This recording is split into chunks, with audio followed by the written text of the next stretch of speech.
Hey guys, welcome back to my channel. My name is Mills and this is my husband, Chris. Today we are doing a little sit down of our birth story for our son. If you guys missed the 2 videos ago, I did a little bit of a vlog of the birth and kind of some clips from the hospital and stuff, but I said I was going to sit down and do a actual story of the birth because you guys had questions and I didn't really say what happened. So for those of you who are interested, here we go. Before I get started, make sure you hit subscribe, turn on notifications, like, comment, share. All of that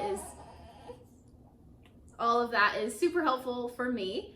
So we were at home, and then she started saying that she's feeling weird, and then Wait, what day was that? That was Thursday the 3rd. Okay, so she was feeling weird, and then she calls me. I go in the room, and she's like feeling weird, and we started wondering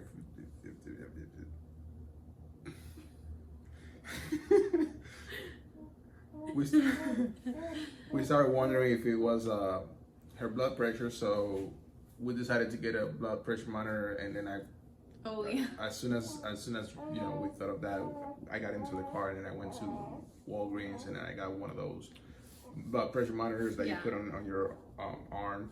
That was because on Wednesday, the day before, I went to the doctor for my weekly appointment and my blood pressure was a little bit high. Not much, but more than usual, like 139, I think, over like 90. And mine is usually like just 120 over 70 all the time. So Thursday night, I felt like super weird. So he went and got the thing. And then we did the blood pressure like 15 times in a row. I didn't know that you're supposed to wait like 15 minutes between. Yeah. We were just like 1, 2, 3. And yeah, because we did it the first time, it was like 160, 155, over 100. And I was like, we're going to the hospital right now. Yeah, so as soon as we saw that high pressure the first time, so we started doing it like 3 times a minute. And then she called a friend and then she said, you guys are doing it wrong. Yeah. Well, that was you should wait like 15 minutes between, each test. Yeah. So we decided to call the doctor, and then she talked to the doctor. He said, if you don't wake up next morning with a normal pressure, then you need to come in and we need to get you checked.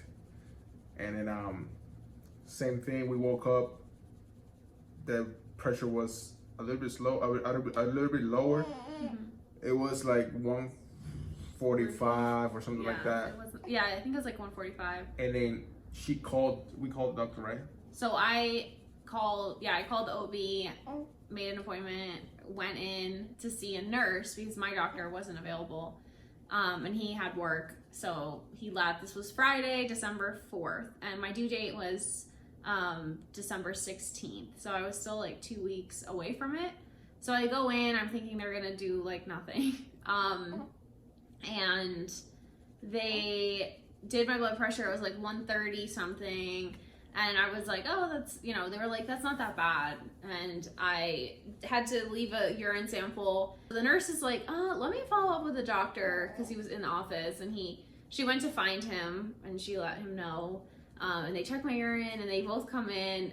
The doctor was like, so are you ready to have a baby today? And I was like, what? No.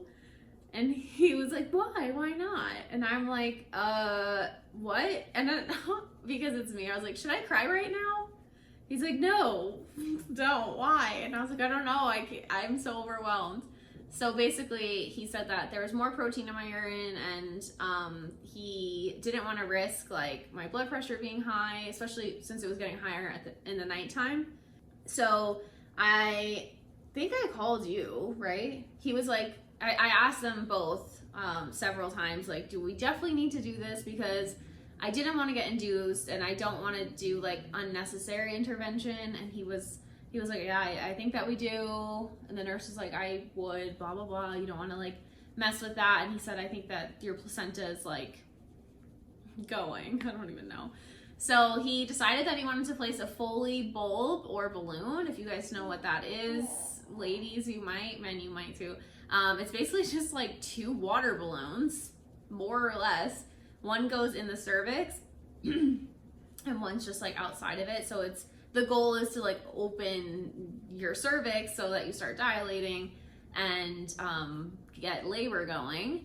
That was terrible. Like, placing that was so bad. And I was waiting like 20 minutes in the room before he came in to do that. So I was like calling him. I don't think I was crying at that point. I was just like nervous. And when you call me at work? Yeah. No, she wasn't crying. She said, I want to cry right now. No, she said, I'm trying hard not to cry right now. Oh, yeah. Ideally, we wanted to, have a 100% natural birth. So I was just like overwhelmed. When she told me that we were getting induced, I got a little nervous because we weren't really prepared. We weren't ready for that. We had our backpacks and then our bags done, but mentally we weren't prepared for that. No. So it was like a big hit, and then I was working, and then she called me, and I knew something was not good because I knew she was in the hospital, and then I stopped working immediately, and then even like my coworker, he noticed something. He asked me if everything is okay, and then I went to my manager, and then I did all the paperwork for the whole week. And then I left like when she called me it was like 10 something, and then I think you left at like 11:40. Yeah, I left like around like 11:45, something like that. Yeah, so he placed the balloon. It took 3 tries because I was at a 0. I was not dilated at all. 0% effaced, just not ready. So it took a few tries. The balloon was like not working out. Finally, he gets it placed. That hurt so bad. I don't recommend that placement, but once it's in, it's fine. You don't really feel it. But there's literally like tubes hanging out of you. And I was like, this is wild. So I called my mom. She drove to the doctor's office and she was like, I'm just gonna wait here in case you need me to drive you home. And I was like, I drove my car. So she just sat in her car and then we left. I come home. The doctor told me to check into the hospital at 1 p.m. He said there were no beds available, which was crazy. So I come home, I'm like scrambling to pack like last minute things. And then I'm like, I need to take a full shower. So I did like a ladies, like a whole shower, and it still didn't hit me yet, like where we were going. I hadn't eaten anything, and I knew like once you're induced, you don't get food. So we were running late, and we didn't know where we were stopping. We decided to get Chick-fil-A because obviously, I'm like inhaling it. I did not even taste that food because we're like pulling into the hospital parking lot. And I knew that I couldn't bring it in. So I'm like trying to eat it so fast. We get checked into the triage, and that's like the small room. I do another sample, and actually I do another sample, and as I'm leaving a urine sample, the whole balloon just falls out. So I called Chris because he was in the room, and I'm like, question for me, I don't know anything. He's like knocking on the door. He's like, what's wrong? And I'm like, I don't know if this I don't know, guys. I'm a mess. So anyway, I'm holding these 2 balloon balls in my hand filled with water, and I didn't even know. I was like, oh, that's what they looked like. Told the nurse, and she's like, oh, that's fine, like that's normal, let me check you. She checks me. I'm 3 centimeters dilated at that point. So I was like, okay, cool, it did something maybe. But that check, guys, hurt so bad. Like when my doctor would do cervical exams, he did like 3 leading up to it. I didn't feel anything. I felt like her arm was coming through my mouth. I was like, where are you reaching? It hurt so bad. So then they placed an IV. And if you guys know, they don't like to do the hand because you're moving a lot during labor, and they don't do this like inside your arm because again, you're moving a lot. So they do right here on your forearm.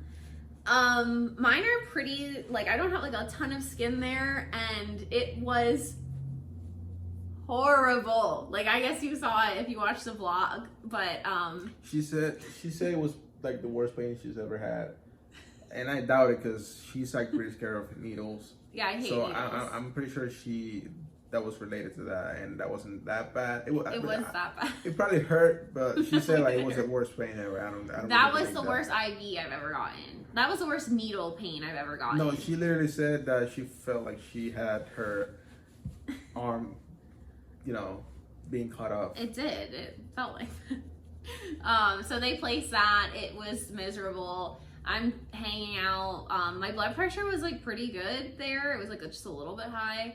And then the nurse comes in and she was like, oh, the doctor might send you home now. And I was like, oh no, I'm not getting this IV again. So I'm staying. I don't know, like, I don't need to have the baby today. I can wait a week, but I'm staying and this can stay in my arm because I'm not doing it again. And she was like, yeah, it's weird because your doctor, like, he's more likely to like err on the side of caution than like send you home. So I don't know, I'm confused. They leave, and then like 30 minutes later come back and say, okay, no, we are inducing you because the lab test came back. Your labs are trending upwards slightly, but upwards, more protein in your urine, and like we just don't want to risk anything. So again, like there was no huge problem, but it was more of like trying to prevent something from happening in the next couple of days, I guess. Again, not ideal, but it is what it is. Yeah, and pretty much after that, they took us to the labor room, and then she got hooked up to the bed, and then I sat there for a long time waiting. Yeah, they started the Pitocin around like 4 p.m. Into the IV. I'm in bed, like hanging out. Nothing really like monumental. You guys saw in the vlog, like I was pretty much chilling. I was actually working. I had my laptop. I was doing emails. My client was like, you're in labor right now? Like, can you sign off? Like, you're scaring me. He's also so nice, and he's Canadian, so he's just used to like people getting time off, and like if they're having a baby, paternity leave, maternity leave. So he was like, wait, I don't understand, like, why are you working right now? But so I did that. I'm like watching Pride and Prejudice. I was just hanging out. We were doing whatever. And then they're slowly turning up the Pitocin. If you guys don't know, it goes up to 30. And the nurse, who was amazing, the nurse that I had, she said, don't worry, like no one really goes to a 30, that's super high. But they're slowly turning it up, and then they check me again, and I was at a 2. So if you remember, I was at a 3 before. And she's like, oh, that's normal with like the Foley balloon, like you can open up and then like go back down. And I was like, great, that's fun. So we're at a 2 for, how long was I? I was at a 2 for mad long, right? Like hours. I don't even know how long. Hours. And the contractions are getting stronger. And I was like, well, I'm literally at a 2. Like there's so much time ahead of us. So the Pitocin level got up to like 26. At that level, the contractions pretty much started to kick in. Like heavy. Because first it's like period cramps, and it's like my stomach really hurts. Then it's like... And it was like gradually going up. Yeah. And you could see, we could see the how the pain was like, starting to like increase. Yeah, and on the monitors you can see the contractions, and they start like small and really spaced out, and then we could see them getting bigger and bigger and closer together. And at this point, I think that's really when Chris had to like start doing stuff we learned in the birthing class. So he was just trying to help me like get through them. And again, they weren't like that bad at this point, right? Like I was standing up or like trying different positions. No, I started to help her like carrying her stomach when they were bad, like you were hurting bad. But we like got through them. Like each one, he was with me, or he was doing my back, or I was sitting on the chair. And the nurse, again, amazing. Like I loved her. She would come in and she said like, let's do the chair. You can sit here, you can sit there, and let's like try all these different positions. But I was still doing okay, and I was like, okay, I can do this.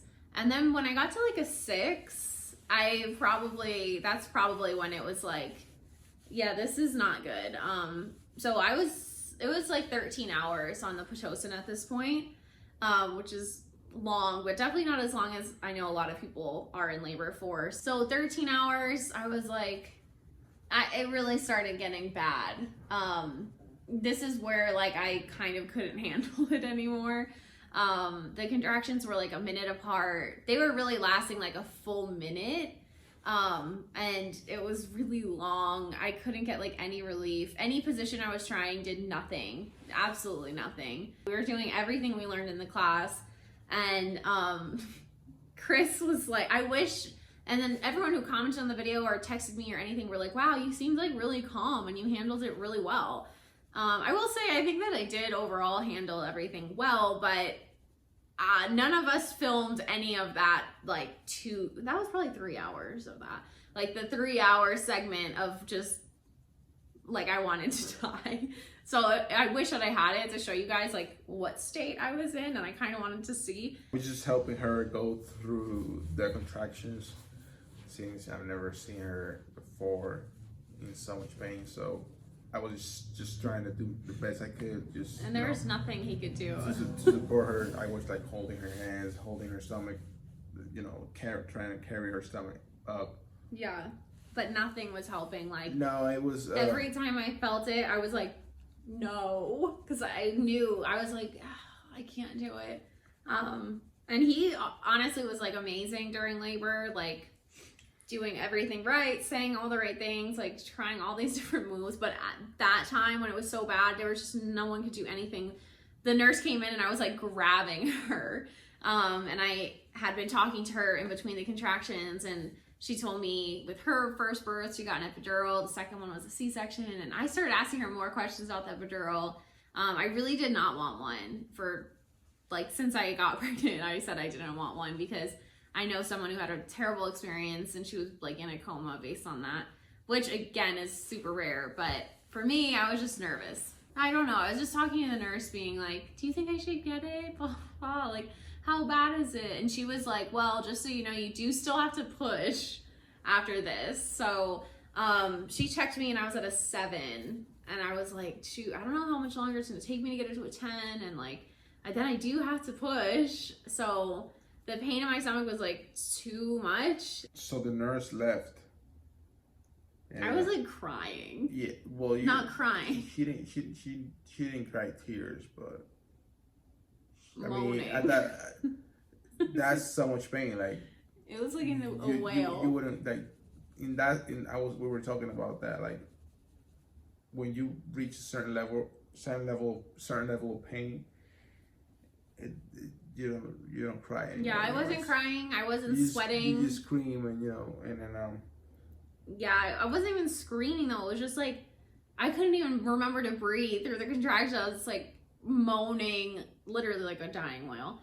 So she comes back in and I said, I'm getting the epidural. Like, after all this back and forth, I really didn't want to do it, but I was like, I need to get it. And she said, okay, the anesthesiologist is in surgery. He won't be ready for like 35, 40 minutes. The first thought in my head was like, well, I'm going to die. This is it. Goodbye. Like, I did not think that any chance I could make it 30 more minutes, because I was like, that's like 15 contractions and like I can't even make it through one more. And I was telling Chris, like, I would rather someone like shoot me than to like keep going through these contractions. How did we get through those 30 minutes? Like, I don't know. I just blacked out. No, you were just strong. Oh, it was so bad. So then he comes in. This guy was really nice.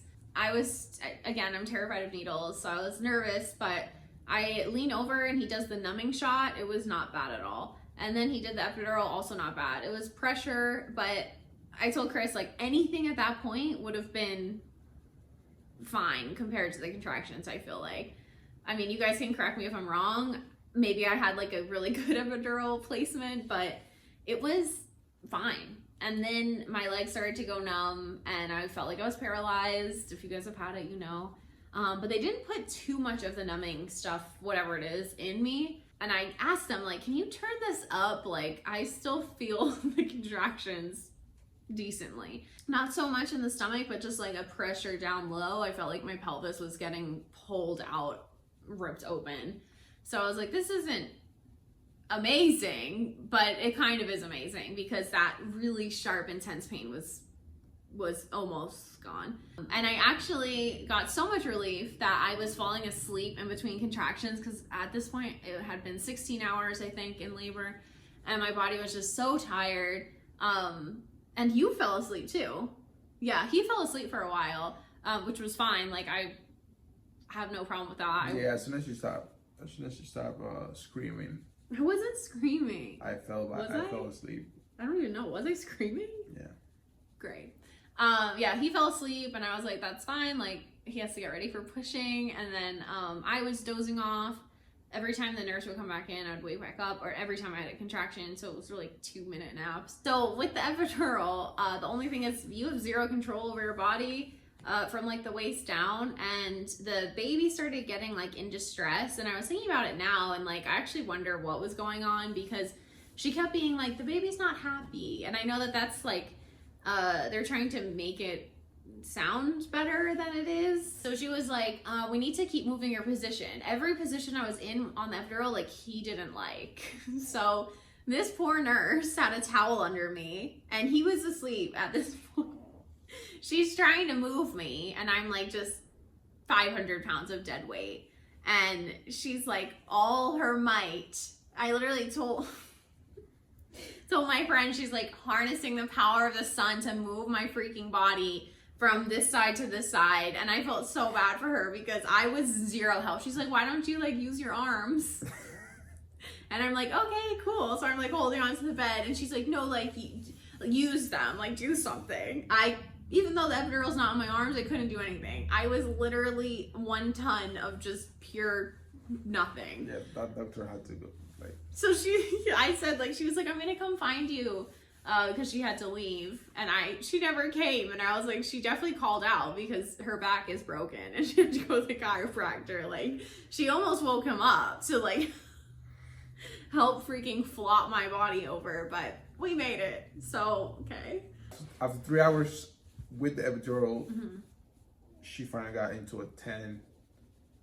Yeah. I think 9 or 10. Yeah, 10. I think it was like 9 or 10. I think it was 9, and then she said, well, we can start pushing. Yeah, something like that. And then I believe they checked, and then she was at a 10, and then we finally started pushing. Oh, and I skipped the part where another doctor came in and broke my water, because all this time my water still wasn't broken. Yeah. And it was uneventful. I think you were asleep.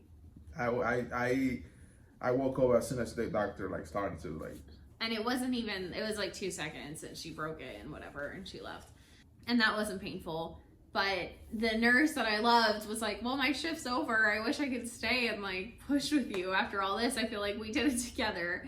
But the new nurse came and she's like, I mean, let's start pushing. And I have the shakes at this point. Some of you might have had that too, where it's just uncontrollable shaking. And he was like, is this normal? And they were like, yeah, she's fine. But like literally shaking so much, my teeth were chattering. Yeah, so she starts pushing, and then we instantly see the head, like after the second push. Yeah, it was like, you know how they do like 3 sets of 10? So I did 10, 10, 10. Like you hold your breath and you're pushing for 10 seconds. Second set, he was like. So yeah, we saw the head like this far, like you know. Like right away, like after like 2 minutes, and he tells me, he's right like, away. Babe, there's the head. And I thought he was kidding. No, I wasn't kidding. Like this part of the head was out. So when we're pushing, it wasn't that, I mean, it was like a lot of pressure, obviously, but it was okay, I guess.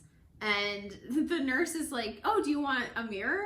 And I was like, okay, like thinking she's gonna bring in like a little hand mirror that I can hold. Tell me why she brings in a whole rolling fashion show 8x8 mirror and places it right at the end of the bed. She's like, can you see everything? I was like, I can see everything. Everything. So maybe, I don't know, guys, like maybe get the mirror, maybe not. It was like kind of cool, but kind of not cool based on like the position I was in, and also just realizing like, wow, there's people in the room that are seeing me like this, and he is too. And Yeah, it was fine. We were ready to get the baby out, and the nurse calls the doctor, and I believe he lived nearby the hospital, so he said he was like 30 minutes away. So she literally had to wait like 30 minutes. 30 or like 40 minutes. Fully open and ready to get the baby out. Great. The head out. The head was out. Fully open. That's great. So yeah, that was not good. And looking back, like, I don't think it's good to like hold the baby in. Like, the nurse could have just caught the baby at that point, pretty much. I mean, it hurt really bad, and I was shaking even more, and every contraction, like, everything in your body is telling you, like, push the baby, push, like, this is it, the baby's coming out. And I had to like, with all my might, like, work against that and not push. It was not good, honestly. And she called him again and was like, hi, like, where are you? Like, she needs to push. So he finally gets there. He probably stopped at Starbucks. No, I said he probably took a shower, ate breakfast. I had no idea what time it was at this point. He finally comes in. 7 something, like 7. Yeah. I didn't even know where, like, what time it was. He comes in, and the nurse, I'm like, I don't want to tear. Can you help? She's like, okay, I'll try. And then she gives my phone to another nurse who was like an intern or something. I don't know what she was.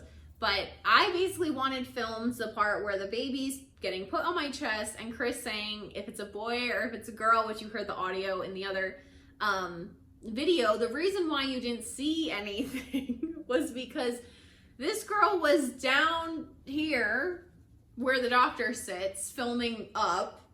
And I was like, I had the oxygen mask on. I'm like delirious at this point. And I was like, hi, you can come on the side. Like, you can come from this angle. She's like, no, it's okay. Like, I don't want to miss anything. I'm like, yeah, no, we can miss all this. Like, we can miss all that. She's like, no. I'm like, okay, cool. So on my phone, I have two. I know. I don't know why. I have 2 very graphic live birth videos. Yeah. So, I mean, those will just remain in the vault, locked away. I guess it was cool to see, but like, I'm also traumatized. That's fine. So he's like, okay, let's push. I did 1 round of 3. So that's like 30 seconds. And then 1 more, and the baby came out because he was ready, fully out already, basically. And the first thing the doctor said was like, oh, wow, he's really small. And I was sitting there like, oh, good. Like, what? I don't know. Like, I wasn't expecting the doctor to say that. And I just see this big head, like you guys saw in the vlog. Like, he had a pretty big cone head, right? Mm-hmm. And I just saw the head and I was like, who is this person on me? Like, you never know, like, what the baby's gonna look like. And then I just started sobbing. I was just waiting for the baby to come out to announce the gender. And then the first thing I saw down there, and I saw it was a boy, and I shot it was a boy. And then I cut the cord. Yeah, the doctor told me to do it like slowly, and then I started doing it super slow, and then he said you can go faster. Not that slow. Yeah, and then I cut the cord. We took the baby to weigh him. Oh yeah. He was 6 pounds, 20 inches long, because of the cone head. Yeah, he's like 19 now. And then we just we didn't shower him, did we? No, we were in that room for maybe like an hour. No. Okay. No, but he like wasn't that dirty or anything. He didn't really have any of that stuff on him. No, there wasn't that much of a mess. No. We just like cut the cord, weigh him, and then dressed him, and then took him back to the bed. And they were like, Chris and I were sitting there, like an hour goes by, and he's like, wait, where's your placenta? And I was like, oh my God, I didn't deliver it. Like, I don't know, it's still in me. He's like, I didn't see it come out. So we asked the nurse, you asked the nurse? And she's like, what are you asking me? He's like, where is her placenta? And we're thinking like, it's in me. And it wasn't. I didn't even feel it come out. I'm gonna tell myself it was small. I have no idea. She's like, I think I can probably dig it out of the trash if you want. And I was like, okay. I kind of wanted to, I really did want to see it, but at that point I was like, here, just leave it there. It's fine. The moment of him coming out and like seeing it's a boy, it was just so surreal. And him saying it's a boy, I don't know, it was amazing. We ended up having to stay an extra night because his jaundice levels were too high and he wasn't eating enough. He was losing too much weight. So that was definitely unexpected and stressful, and my hormones were insane those first few days. I mean, they still are, but not like that. We ended up, I had an ER visit that week after I got discharged, and he was in the ER to get tested again. So it's been like a pretty kind of stressful couple weeks. We're going to a lot of doctor appointments for him because he still hasn't gained his weight back. He got all the way down to, the lowest was 5 pounds 8 ounces, right? Yeah, he lost half a pound. That was the lowest. Yeah. And then he had a tongue tie, so they lasered the tongue tie. That was sad. He did that the other day. I'm glad that he's here and healthy, and I'm healthy, and I actually feel really good. I'm recovering well. I already lost 25 pounds, just saying, which is just fluid, but we can pretend that I did something. So yeah, basically that's the birth story. Now we're just enjoying him, and he's really adorable. And it was really like just a blessing to go through all that. And even though it wasn't the birth that we planned or necessarily wanted, it could have gone way worse, and it didn't. And that pain was insane, but we got through it. That's pretty much it. So any questions that you guys have, feel free to comment below. We're gonna go live sometime soon, and we can answer any questions that you guys have, but I wanted to get the birth story out. I didn't want to like write it down, but now we have it for ourselves, and you guys can share it as well. Yeah, so any questions, feel free to comment. Thank you. Also, I didn't say, but thank you so much for your support on the video, the vlog, and all of your wishes and blessings, and saying how loved he is, and you know, praying for him and for us. That really means a lot.